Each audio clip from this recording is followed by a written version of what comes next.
He takes off a very long wall, very fast wave. Is he going to make this? It doesn't look like it. No, he's coming through. Fantastic wave, an incredible wave. Larry is doing fantastic things out there. That was an unbelievable ride. And he ends his ride up. And Wayne goes for an excellent ride. Wayne's going to get a tube ride as well. This looks fantastic. Amazing tube ride. The surfers are doing amazing things in the water there. That was an unbelievable wave by Wayne Lynch. I can't separate the surfers on those two waves. That was unbelievable. Hallå igen och välkomna till säsongens sista Fönster mot TV-Världen. Den här gången ska det handla om sport. Sport som lockar allt fler tittare över hela jordklotet. Sport som man numera kan producera med hjälp av modern elektronik och i dataåldern så att den tråkigaste tävling kan bli både intressant och spännande. Och sport som lockar stor publik framför tv-rutorna när nöjesvärldens fantomer låtsats tävla. Sport som tillsammans med nyheter faktiskt är det som har den mest lysande framtiden på tv.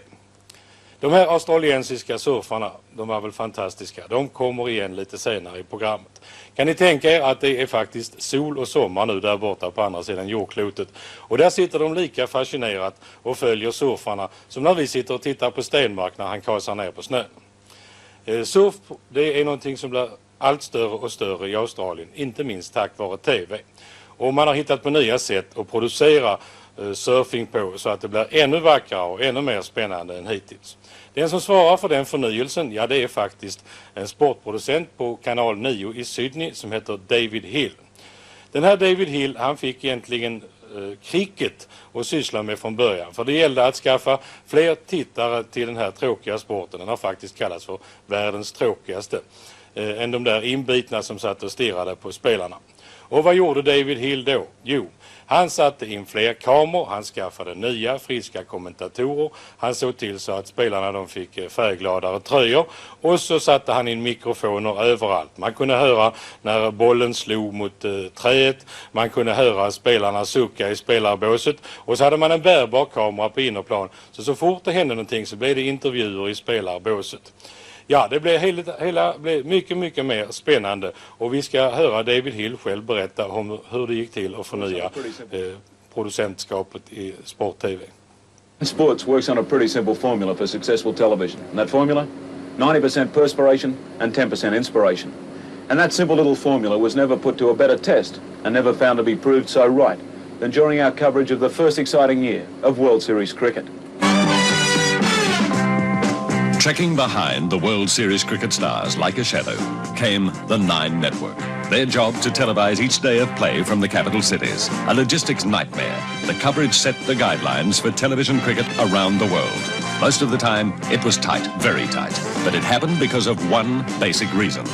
Because the crew believed in what they were doing, presenting the world's best cricketers, playing the world's best cricket for Australian television audiences.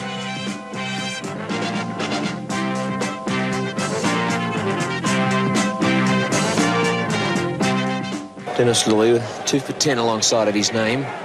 Picked up the vital wickets of Richard Austin for 6 and the big P, Viv Richards for naught. Holding a short one, Richards cannon back onto the off stump.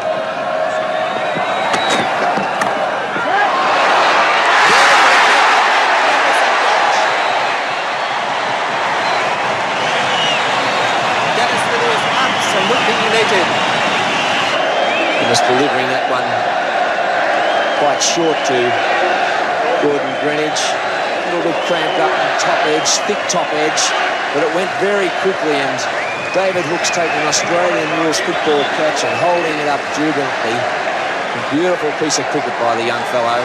It's the second catch in a couple of days we've seen like this from David Hooks. Took one almost identical at Gloucester Park in Perth. Couldn't have gone any higher. Tips of the fingers and still holding on. And what a great piece of camera work that was. World Series cricket was an example of how television humanised a sport, or in your terms, sold a sport. We let the viewers identify with the players, get close to them, and if that sounds a bit axiomatic, just remember how cricket had been televised in the past. We used lots of production techniques, but when we'd finished that first exciting, unbelievable summer, millions of viewers not only knew the cricketers, they lived their triumphs and their defeats. Richards has gone. What appalling luck for the West Indians. Lilly has beaten him on the outside edge time and again.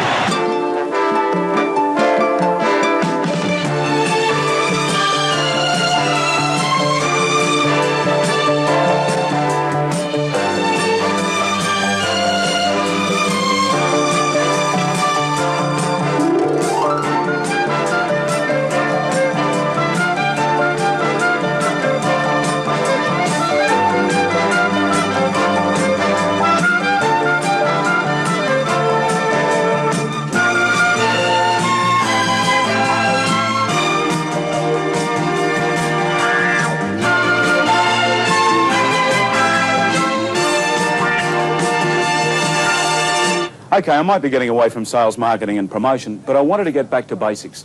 You see, television production of a sporting event has got to be just as well thought out, just as well planned and just as creative as the work done on the biggest feature, because if that doesn't happen, no one's happy. The network's not happy, the sponsor's not happy, and most importantly of all, the viewers aren't happy. The bad old days when you covered a sporting event simply by putting up 4 cameras and hoping and praying that everything went all right are long gone. Jack Nicklaus, the assured winner of his 6th Australian Open golf title.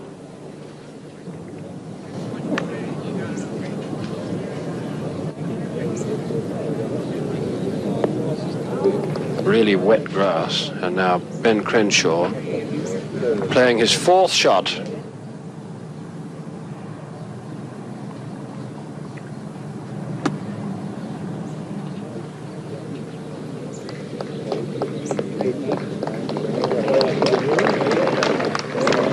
Nicely played.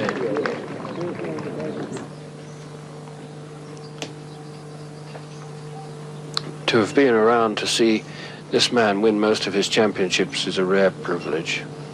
Nicklaus for birdie.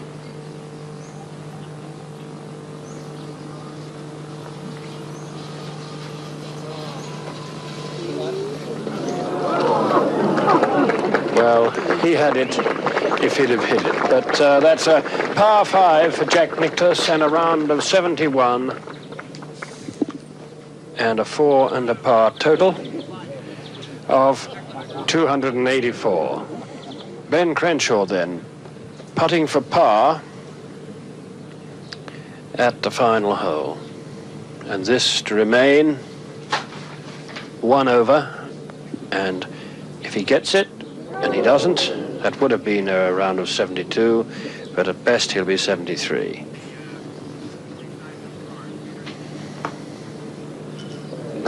Nicely done, Ben Crenshaw. 2 over par, 1 over for the day, a round of 73. And just a few moments ago, this was the magnificent 3rd shot of Graham Marsh that got him to this position.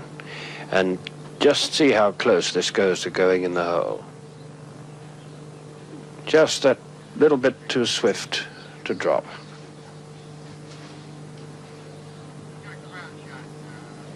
Graham Marsh for birdie to finish 6 over. Oh. Remains at 7 over. And so that's a round of 73 for Graham after rounds of 67, 79 and 76 previously. And fourth place and the honour of being the leading Australian. A tap in for Jack Nicklaus, who is the new Australian Open golf champion for 1978. His sixth winning of the title, and what an absolutely magnificent performance in the circumstances he's played so little golf for so long now, since August in fact, and the delight is etched all over his face. So he's won in 1978, 1976, 1975, 1971, 1968 and firstly in 1964. Surfing and production again. Use the same process of humanisation or personalisation, add some spectacular footage, and all of a sudden, a sport which grips kids' minds like nothing else suddenly works for television.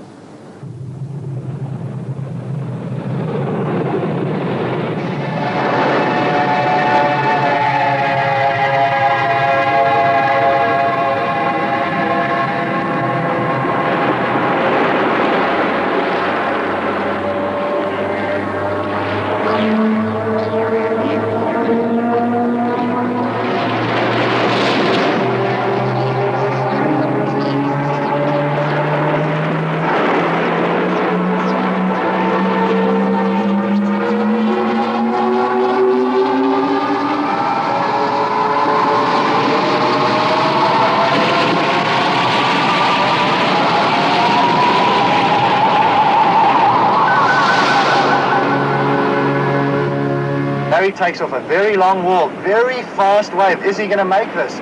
It doesn't look like it. No, he's coming through. Fantastic wave, an incredible wave. Larry is doing fantastic things out there. That was an unbelievable ride. And he ends his ride up. And Wayne goes for an excellent ride. Wayne's going to get a tube ride as well. This looks fantastic. Amazing tube ride. The surfers are doing amazing things in the water there. That was an unbelievable wave by Wayne Lynch. I can't separate the surfers on those two waves. That was unbelievable. Larry Blair, how was that last ride? That was unreal. I think I was in the tube for about 6 seconds. Would you kept going and going? Oh, it felt so good. Would you say that's the longest tube ride you've ever had? I wouldn't say that. It'd be close, that. In a competition, it'd be the longest tube ride I've ever had, that's for sure. Did you see the wave that Wayne got after it? No, wait, because it's mine. Ja, det här som Larry gjorde, det kallas för att åka i en tunnel, och det är det finaste man kan göra i surfing. Vi ska tillbaka till surfarna igen. Först ska vi ta några ord om cricket. Cricket är faktiskt en väldigt pålitligt tråkig sport. Jag har själv varit och försökt sätta mig in i det i verkligheten. Och ni kan tro att det är riktigt tråkigt när man sitter där och ser när de går omkring i mycket långsamt tempo. Men här i David Hills tappning så såg det ju riktigt roligt ut. Det var faktiskt nästan som man ville se mer. Och nu har jag fått höra att han inför den nya säsongen med datateknikens hjälp har skaffat icke mindre än 8000 uppgifter som han har färdiga och som man kan flasha in i rutan så fort det blir några longörer. Och på det sättet blir ju även det långsammaste och händelselösaste spel ganska så intressant. Nåväl, David Hill har alltså lyckats göra cricket intressant, och då är det inte så konstigt att man kan göra surfing intressant. Det har han gjort bland annat med hjälp av ny kamerateknik. Han lär ha hittat på någonting som inte har kostat mer än sådär 250 svenska kronor. Och med hjälp av den grejen så kan man komma både närmare och i bättre vinkel mot de som åker. Och han håller på sina principer när det gäller att producera sport. En bra sportsändning, den ska vara lika genomtänkt som någonsin en dramatisk föreställning eller en stor nöjessatsning. Och då blir det också bra resultat. Det blir bättre tittarsiffror och det kommer mer annonser och alla är lyckliga som ni hörde. Som vanligt i det här programmet så lider vi av tidsbrist och utrymmesbrist, och jag skulle väldigt gärna ha velat visa er hela den här timmen med underbara surfare som rider på vågkammarna.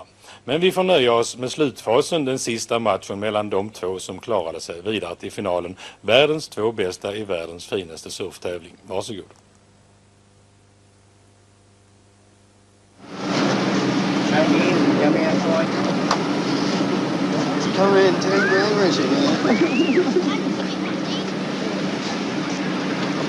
The 2SM Coca-Cola Surfer-Bout is the richest surfing contest in the world. There's 10,000 Australian dollars waiting for the guy who takes out first place. But right now, that's unimportant. What matters is winning. More than anything else, both Shane and Larry want to take Surfer-Bout. and it's going to be decided on the legendary glassy swells of Bell's Beach.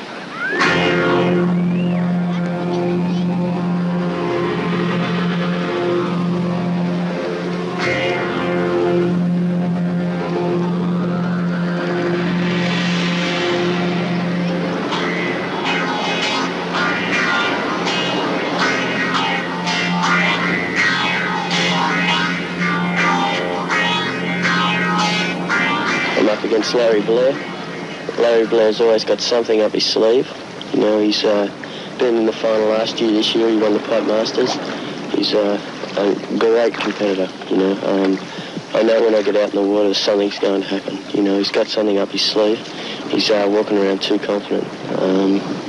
So I'll be wary of that.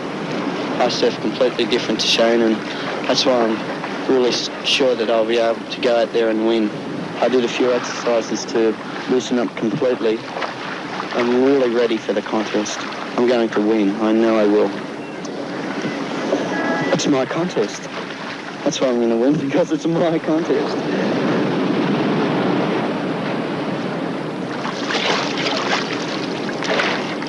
The first wave of the final is Larry's.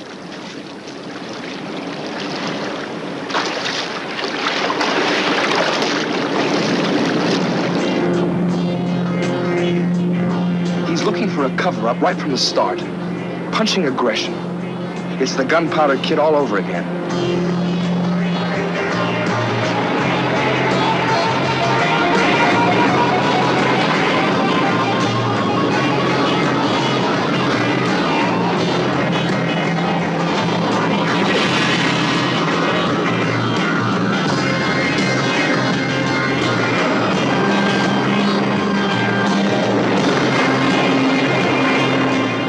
Now Shane, working off the same strategy that gave him the semi-final.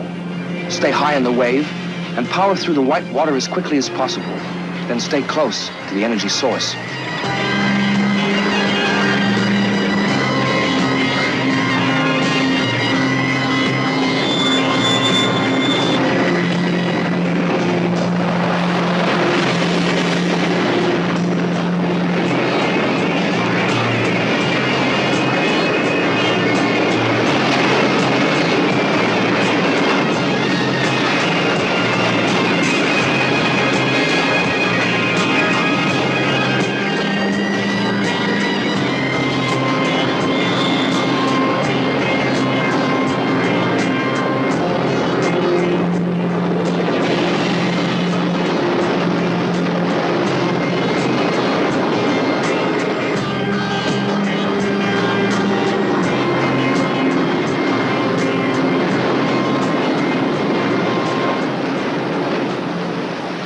One wave each, but Larry's in front.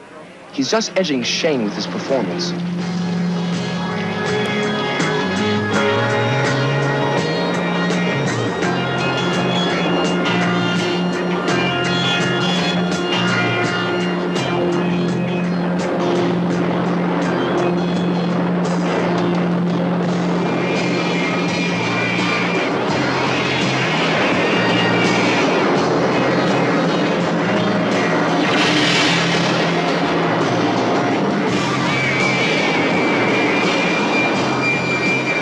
Back at the break, on the same set, Shane's away on his second.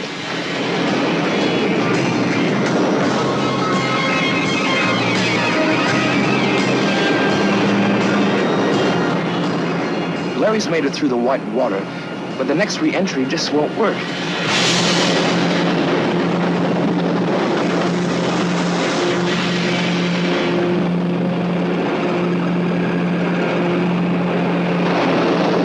Shane gets trapped by the white water. With 30 minutes of the final gone, he's done enough to almost bridge the gap, to almost match Larry. And with every wave, Shane's confidence is growing. Like now, pushing through the white water, so he can play perpetual motion machines with the wave.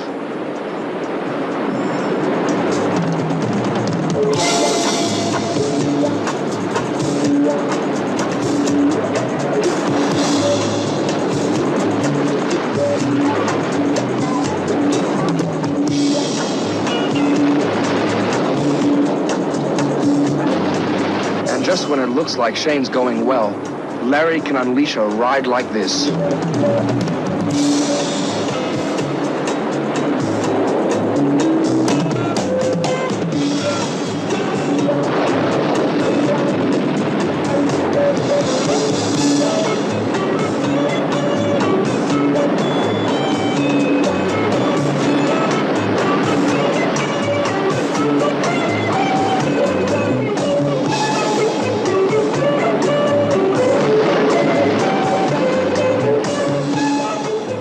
Even the judges looked impressed with Larry's ride. But Shane seems to be thriving on the pressure.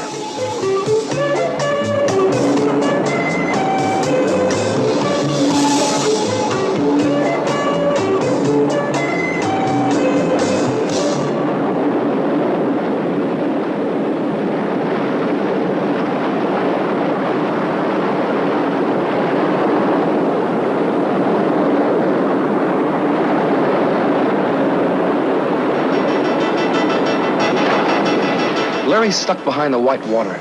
He's got to get through as quickly as possible.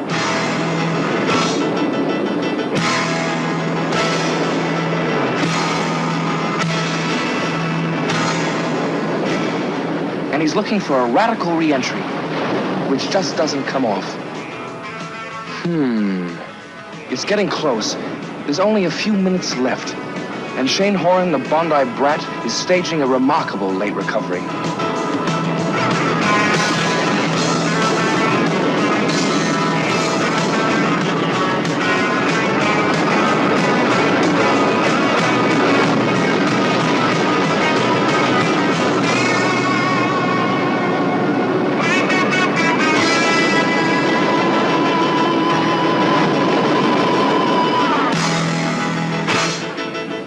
The last couple of waves are going to decide the outcome. It's that close. Shane Horan, and his last ride in the final of the world's richest surfing contest.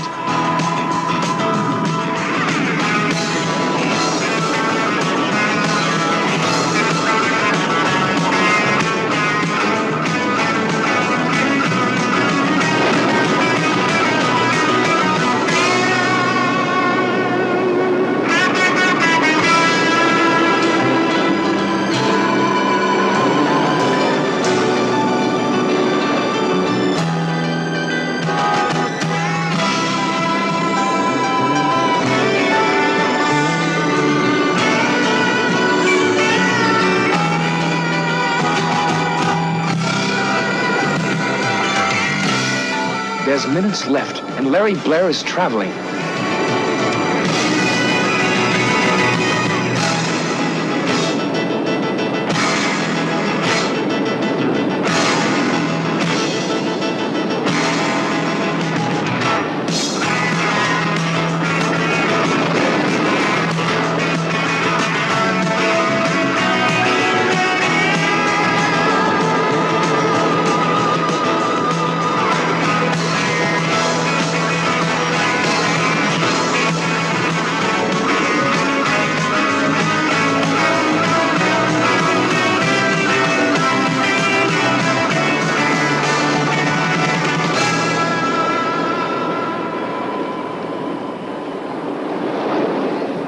Shane Horan is not looking confident. In fact, he's looking very unconfident. But then he put in rides like this.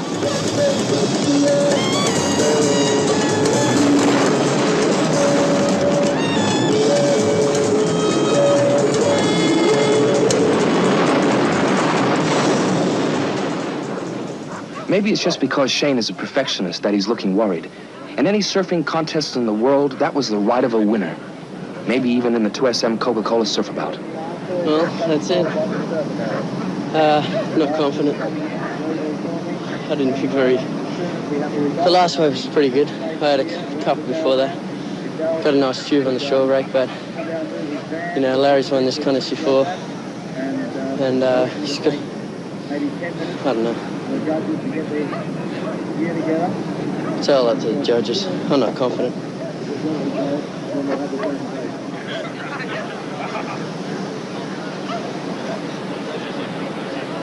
Now it's up to the judges.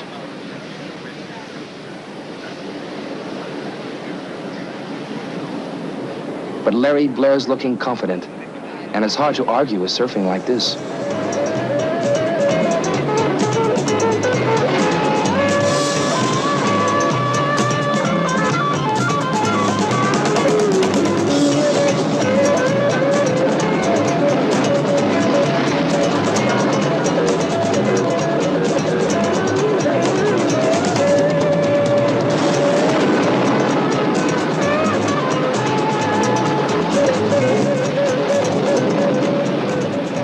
I've won it. What wave do you think was your best? I got a tube. I went down like that, did a few bottom turns, and turned up under the lip, and it threw over me and I disappeared. Did you see that one? Yeah, certainly did.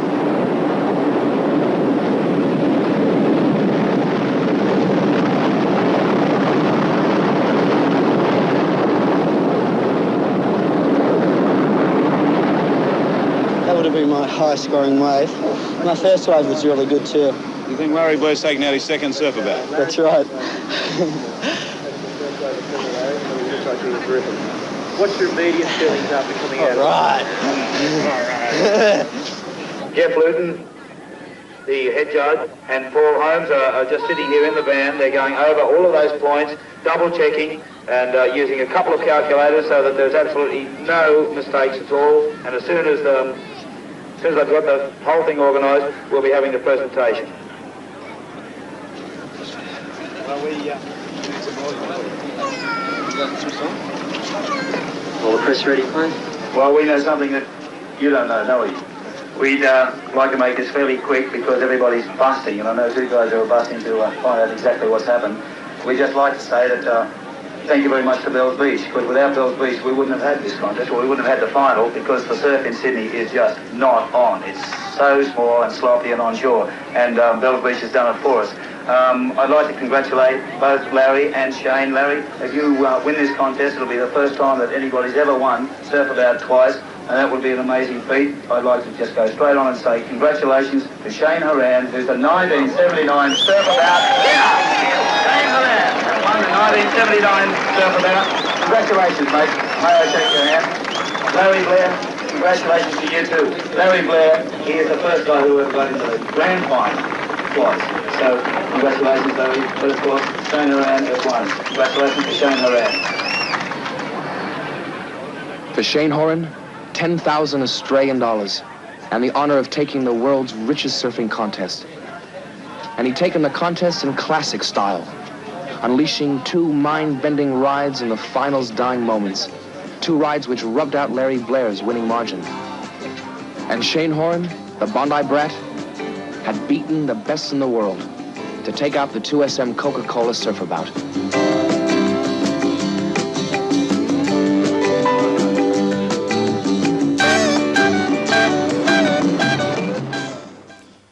Ja, sitter ni nu och undrar hur de dömer i den här sporten, så ska jag berätta för er att det är mycket godtyckligt. Det finns 3 domare minst, och de för protokoll över vad de personligen tycker och tänker. Här finns ingen obligatorisk åkning och man räknar ingen tid, hur lång tid en surfare klarar att stå upp.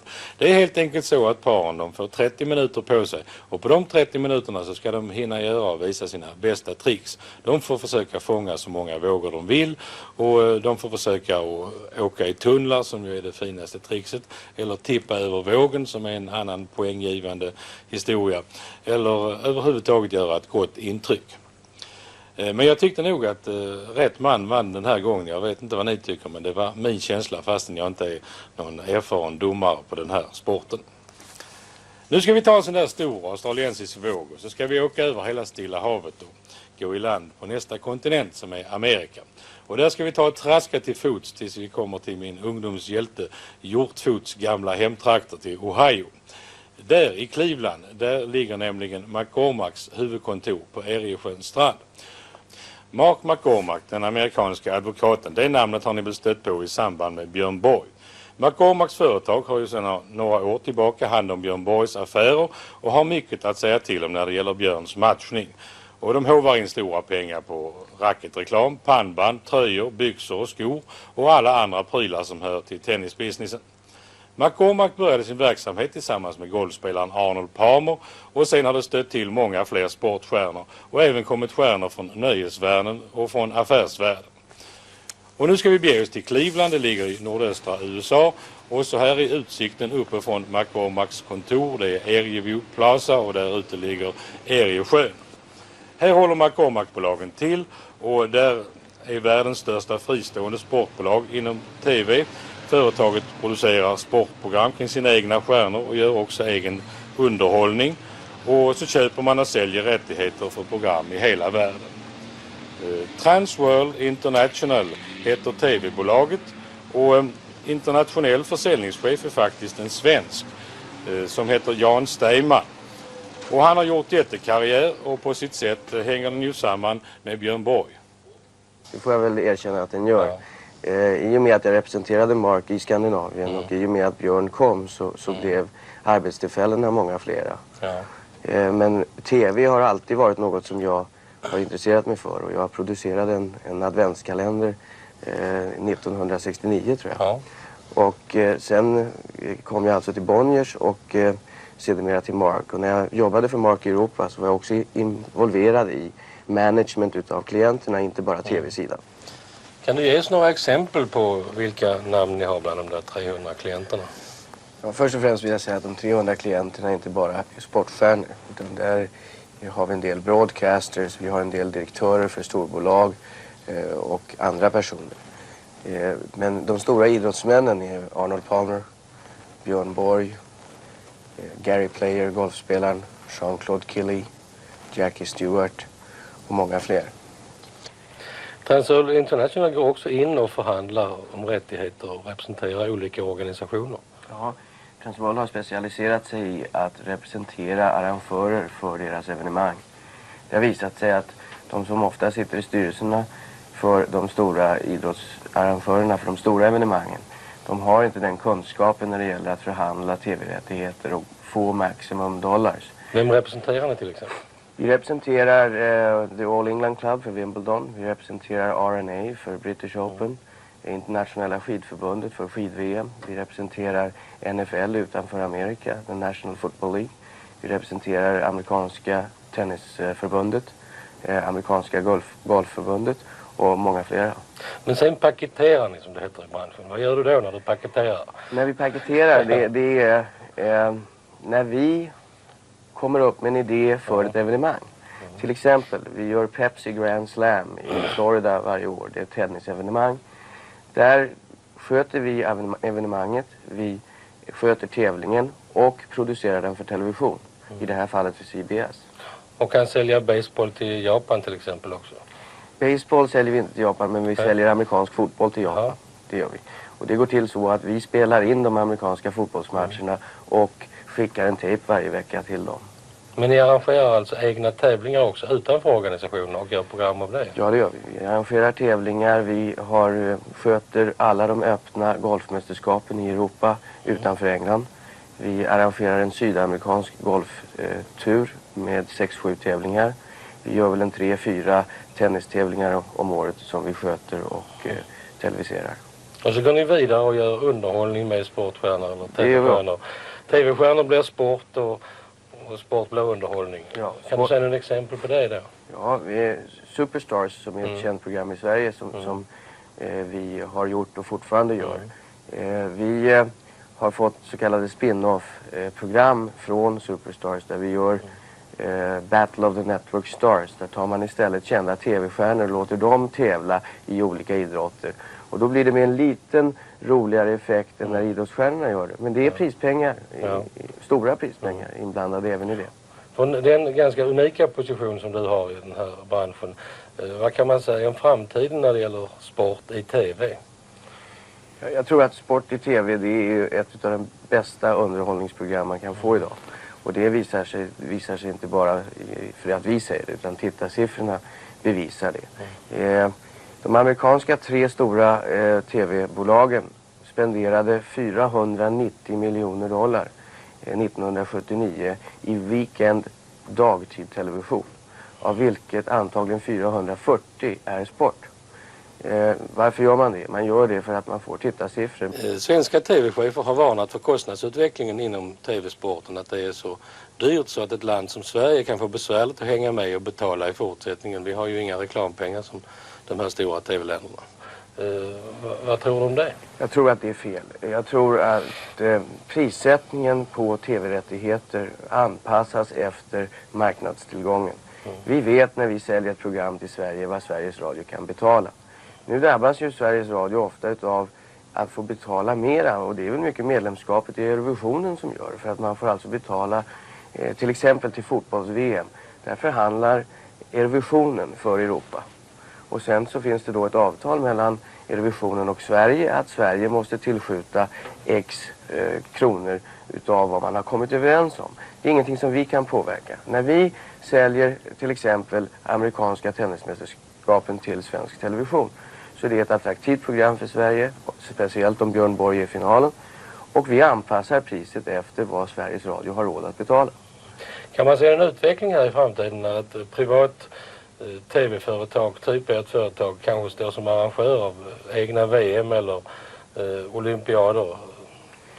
Egna VM kan väl bli svårt, men att vi i framtiden kommer att se arrangerade tävlingar utav kanske inte vårt företag, men att vårt företag kan gå till ett förbund och komma upp med en idé till en tävling som annars inte skulle hända. Det är mycket möjligt.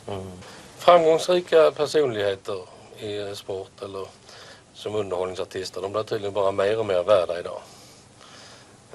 Och det har talats om att Ingmar Stenmark idag efter sina framgångar är värd 20 miljoner. Vad säger du om en sån siffra? Är den realistisk?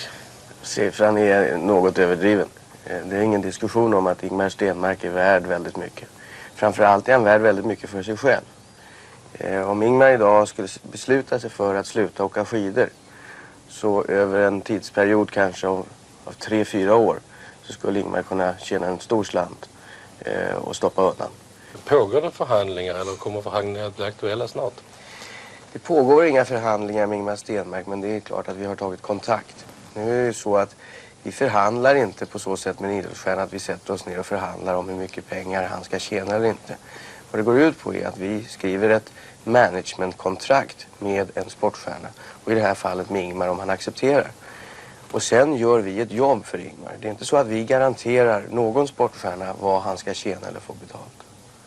Och det är självklart att jag är inte inblandad i managementfirman särskilt mycket längre, utan jag sysslar 100% med tv.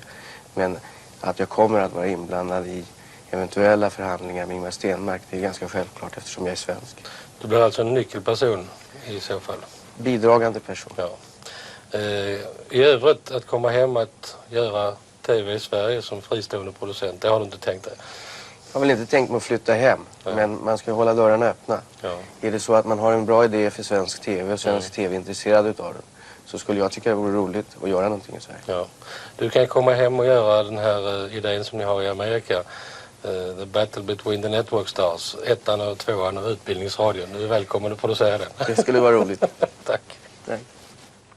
Ja, sen den här intervjun gjordes så har det ju hänt en del kring Ingmar Stenmark. Den svenska advokaten Björn Wangsson har tagit över, som det heter, som exklusiv förhandlare för Stenmark. Och enligt Wangsson så betyder det i princip att McCormack är ute ur bilden.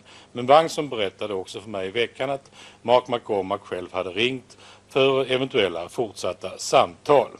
Och enligt Wangsson så utesluter det inte möjligheten att McCormack eventuellt kan ta över vissa rättigheter i vissa delar av världen, om det nu skulle vara intressant för det amerikanska företaget. Och Jan Steinman lär komma till Europa någonstans i mitten av april. Men nu ska ni väl se hur det ser ut när Transworld International producerar för den amerikanska underhållningsvärlden. Och de gör det med underhållning som har anknytning till sport. I det här fallet programmet som vi talade om, Jan Steinman och jag, som heter Battle of the Network Stars. Och där skojar man faktiskt ganska ordentligt med tv-höjdarna och deras lust att vinna.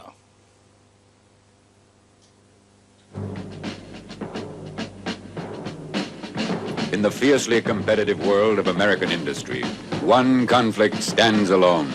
The battle of the 3 television networks. Headlines reveal that the ratings war has reached an unprecedented level. The alternative now is combat. It will be settled on the battlefield. The networks must alert their captains. The forces must be readied. It is time for the call to arms. I never thought it would come to this.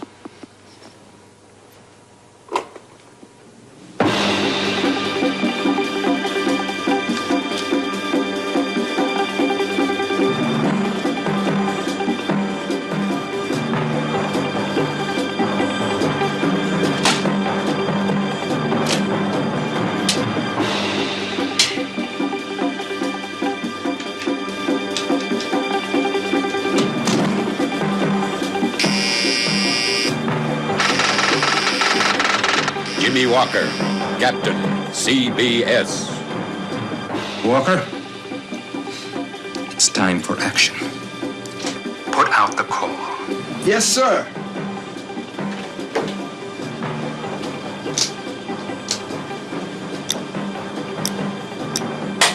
Time to get on the case and mobilize the troops.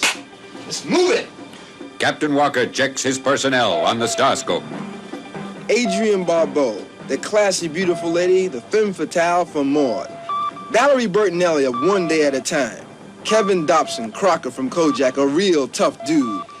Jamie Farr, Corporal Klinger from MASH, a very tricky cat. James MacArthur, McGarrett's sidekick from Hawaii 5-0. This dude knows the ropes. Loretta Swit, old Hot Lips from MASH. She'll come through when the going gets tough. Lyle Wagner from the New Adventures of Wonder Woman, a veritable god. And my alternates, Karen Kay of The Betty White Show, sly, wicked, and sensuous. Jimmy McNichol, young Jack from the Fitzpatricks, must be raring to go. There's no doubt in my mind CBS is going to be looking real fine. The captain of NBC, Dan Haggerty. I don't believe it. Yes, sir. Haggerty? Yes, sir. It's happened. Mobilize our personnel and move on Pepperdine. You can count on me, sir. We'll be there. Ja, här fick ni bara se en komplett laguppställning och början på en annan från NBC. De tre bolagen presenterar givetvis sin laguppställning i den här vignetten. Och sen bryter det loss, man tävlar i lite larviga grenar. Men på blodigt allvar, för det är faktiskt ganska stora prispengar på spel. Det rör sig om $20,000 i första pris. Det är alltså samma idé som Superstar som ni känner till från svensk television. Och det programmet det gör Transworld International. Det producerar de för CBS-bolaget. Det här som vi såg här, det gör man till NBC och sen så har man till ABC någonting som faktiskt är exakt nästan likadant. Det är bara det att där använder man sig av popstjärnor och filmstjärnor och andra kända personligheter och det heter Us Against the World. Det är en ordlek, det kan antingen vara United States, Förenta Staterna mot världen eller så kan det vara vi mot världen. Och världen, ja det delar man upp i två avdelningar. Den ena delen av världen det är England, United Kingdom och den andra delen, ja det är resten av världen. Och i det här programmet där är faktiskt Sverige också representerat. För där finns nämligen Britt Ekland med. Hon heter ju så i den här sammanhangen. Och vi ska se hur man leker och slåss mellan de här tre lagen. Vi har tagit några avsnitt. Det är 3 grenar vi går in i av de 10 som man tävlar i. Och här kommer programmet Us Against the World.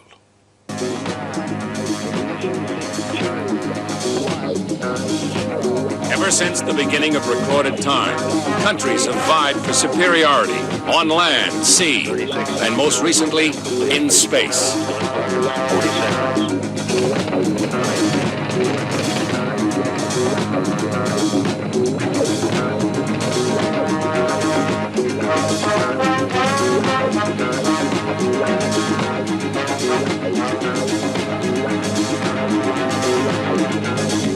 My fellow Americans, this is Jimmy Carter.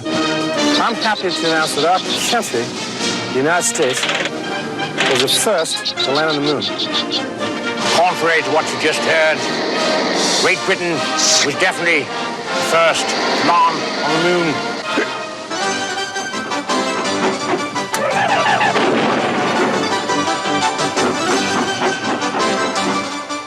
My name is Inspector Jacques Clouseau.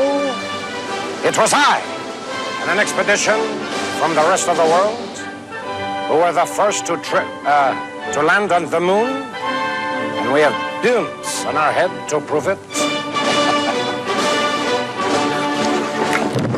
You fool!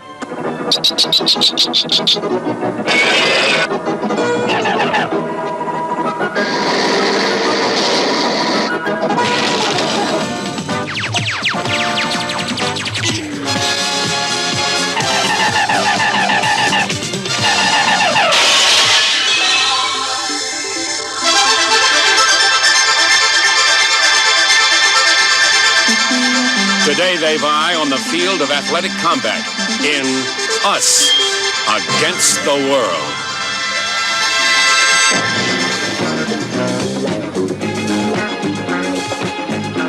A unique athletic competition, pitting stars from television, movies, and the record world against one another.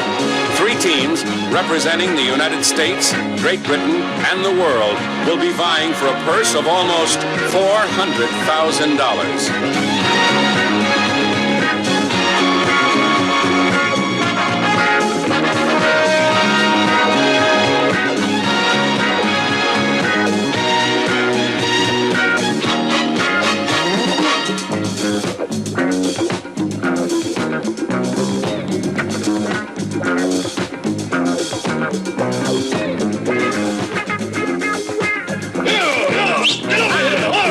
Let's meet the teams that will be competing today on Us Against the World. At the helm for the World team, Rich Little, actor, comedian, one of the finest impressionists in the business. Joining him will be Susan Blakely, star of the miniseries that became television history, Rich Man, Poor Man. LeVar Burton, young Kunta Kinte, from the highly rated and critically acclaimed series Roots. Susan Clark, who won an Emmy for her performance in Babe and also starred in Amelia Earhart. Britt Eklund, Swedish beauty who starred in, among others, James Bond, the man with the golden gun. Sergio Mendes, whose Brazil 77 group brought a totally new sound to the music world. Michael Arn Keane, seen for years on The Rookies and most recently in the film Slapshot. Elke Sommer, German actress known internationally as one of the foremost leading ladies.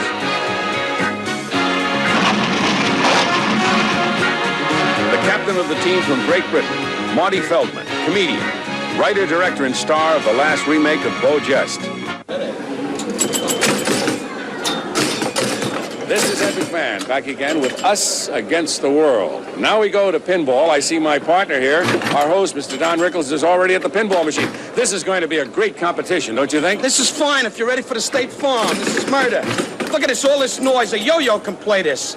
A kid in a hot tub. Look at the way the ball's dancing all around. This is competition. No. Maybe miss. Wait. No, I can't discuss anything with you. Wait a minute. I was rolling along until you butted in. Just a minute, Don. This is the best part of the whole show. This is the pinball competition. You hear the noise? Yes. Now I blew the whole game because you had to interrupt with that dummy face of yours. I'm trying to introduce this part of the competition. Well, I don't care. I'm playing. Do I come into your bar and take your shots away? Wait a minute. Gentlemen, this is me. Gentlemen, Pinball. please. Let's get the competition started. First up, the pinball wizard from the rock opera Tommy, Roger Daltrey.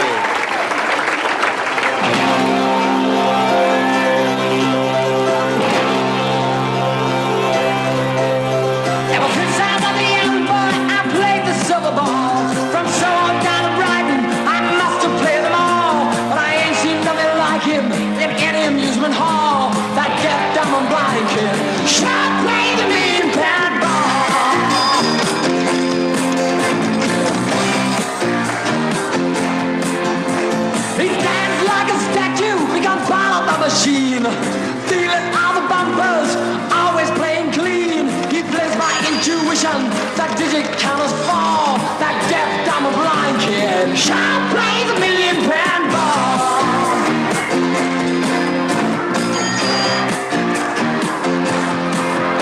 He's a pinball wizard, there has to be a twist. A pinball wizard got such a wrist. I don't know what makes him so good. Well, he ain't got no distractions, can't hear no buzzes and In the pinball playoff, there's going to be plenty of distraction as the players and the spectators gather around the 4x8-foot pinball machine.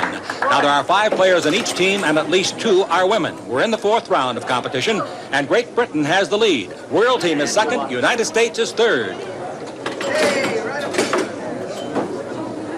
Oh, tough break. Luck as well as skill enters into the pinball game.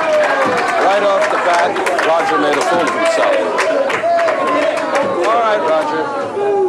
So Roger Daltrey gets 10,320 points. That brings his team's total, Great Britain, 67,350 after 4 players. And here he is for the United States now, Rob Reiner.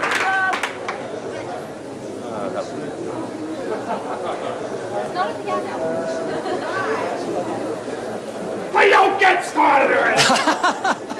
Rob is a big fella. He stands in there at 6 feet 2, weighs 190 pounds, a darn good athlete. Particularly is he a fine tennis player. The more objects he hits on the board with that game ball, of course, the more points he'd get. Actually, pinball may not be so much of an indication of how athletic you are, but how you spent your youth.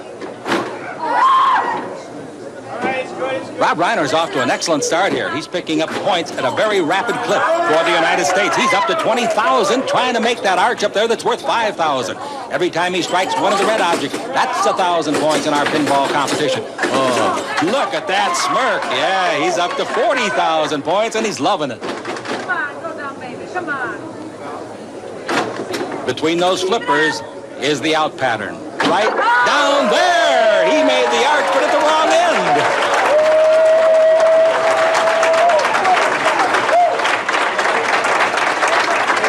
So Rob Reiner picks up 53,420 points. The United States now has 79,180 after 4 players, and they take over the lead from Great Britain. The world team is 3rd, and here is their 4th competitor, Elke Summer. She needs a big roll. Okay. Come on, baby. Come on, baby. Okay. How's it doing? Oh. She's got it going pretty good. In practice, she stayed at the machine for 11 minutes. Look out! Oh, she doesn't believe it. I don't believe that son of a gun. That's a bad break for Elke. She gets 14,920 points. Not enough to move the world team out of 3rd place. But my, what a pretty lady. Elke Summer. She's played opposite most of the top leading men in films. But her talents aren't just limited to acting. She's become a highly acclaimed artist, and she's gotten there through years of hard work. Well, I was 6 years old when I started painting, and I started drawing fairy tale books. I started writing fairy tale books because my father taught me to read and write when I was 4 years old. He thought I was going to be some kind of hot stuff kid. And when I was 6, I wrote sufficiently well to be able to write my own little fairy tales with a lot of animals, a lot of kids, and mostly woodsy people and mostly farm people, because I grew up in a farm and I'm absolutely insane about the country life as such. So I've been painting ever since, but only about 5 years ago did I find the style which I was looking for, which is a style of painting which you right away can recognize. Let's say you see a painting here today and you see another one in Europe in 5 years, you'll still be able to realize that it is one of my paintings. But I think, many artists, many actors paint because it is the only thing they can do which they are not told what to do, not told how to do it. It wasn't written for them, it wasn't conceived, it was their idea. It's your heart and soul in a way, because it's all you. It's an ego trip in a way. I mean, it's a tremendous ego trip, especially if somebody buys a painting which is totally conceived and executed by you. All right, Don and Ed. Now, this is a 660-yard relay. Each of the 6 contestants will race 110 yards. There are 3 men and 3 women on each team. I might point out, too, that there has been no doubling, no halving on points for this particular event. It's very close, the competition in us against the world. The United States team has an 80-point lead over second-place world, and Great Britain pulls up the rear in 3rd place. But this particular event, on the tartan surface here at Drake Stadium on the campus of UCLA, could be very decisive. Susan St. James in the first leg has to race against 2 men. Suzanne Summers, star of Three's Company. Christy McNichol, first commercial, age 6. Flip Wilson dropped out of school to join the Army, said he wasn't patriotic, just was ashamed of his clothes. Gabe Kaplan, the captain of the United States team. Dan Haggerty, star of Life and Times of Grizzly Adams, also an animal trainer. And now to meet the world team. And why are these people on the world team? Well, for example, Rich Little was born in Canada, and he's got a score to settle in the first leg because Susan St. James beat him in swimming. Now he's got to try to even the score. Susan Blakely, her father, a career Army man. She was born in Frankfurt, Germany. Britt Eklund, born in Sweden. Susan Clark, another Canadian from Ontario. Michael Ontkein, he's from Vancouver, British Columbia. And here's LeVar Burton. He was born in Germany. Now all set for the first leg of our 660-yard relay. At UCLA, Rich Little in green. Roger Daltrey of Great Britain is in red, and Susan St. James in blue. And look at Daltrey go. He looks like he thinks he's going to be late for tea. He is really moving, and Rich Little is nailed to that track. Daltrey heads for the handoff area. And Daltrey makes a perfect handoff to Jane Seymour, and Great Britain is out in front well. Susan Blakely of the world team in green is second, followed by Suzanne Summers of the United States in blue. Waiting to take the next handoff will be Britt Eklund of the world team. She'll get it from Blakely right here.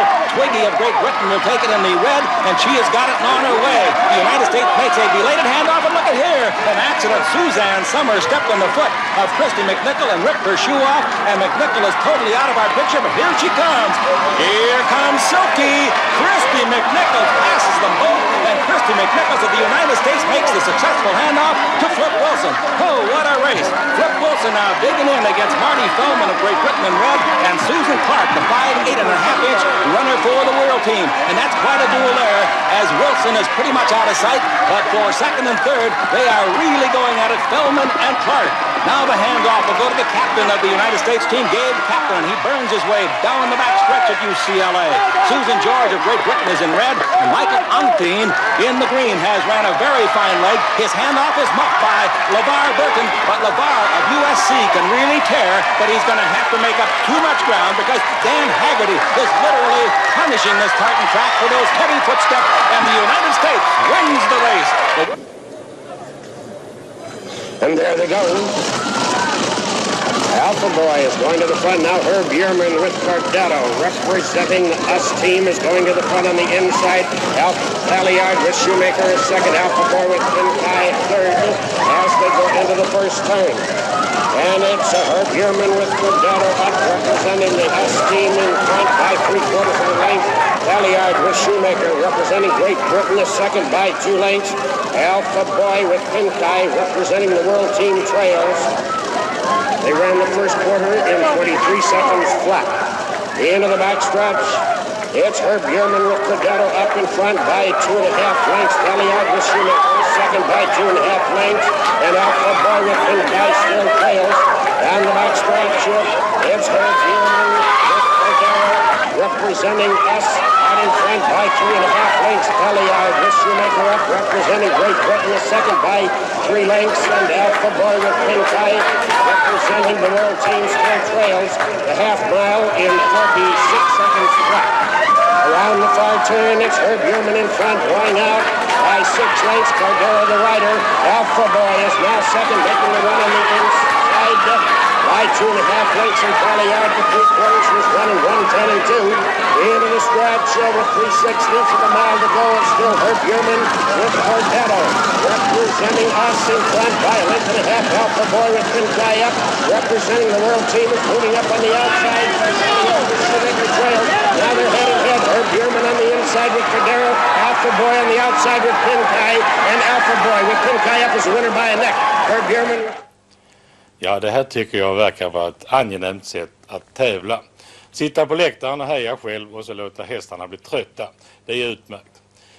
Men tendensen är klar för 80-talet. Mer och mer sport i tv. Tråkiga idrottstävlingar kan bli hur intressanta som helst med hjälp av skickliga tv-producenter som kan trolla med moderna hjälpmedel.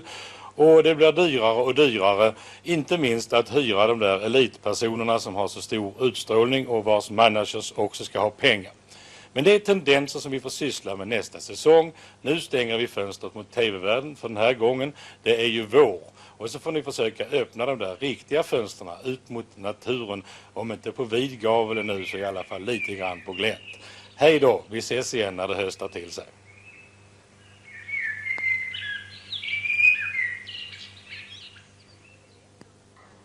I TV1 om ungefär 2 minuter den tredje delen av Styv Kuling och här i tvåan rapport med väder.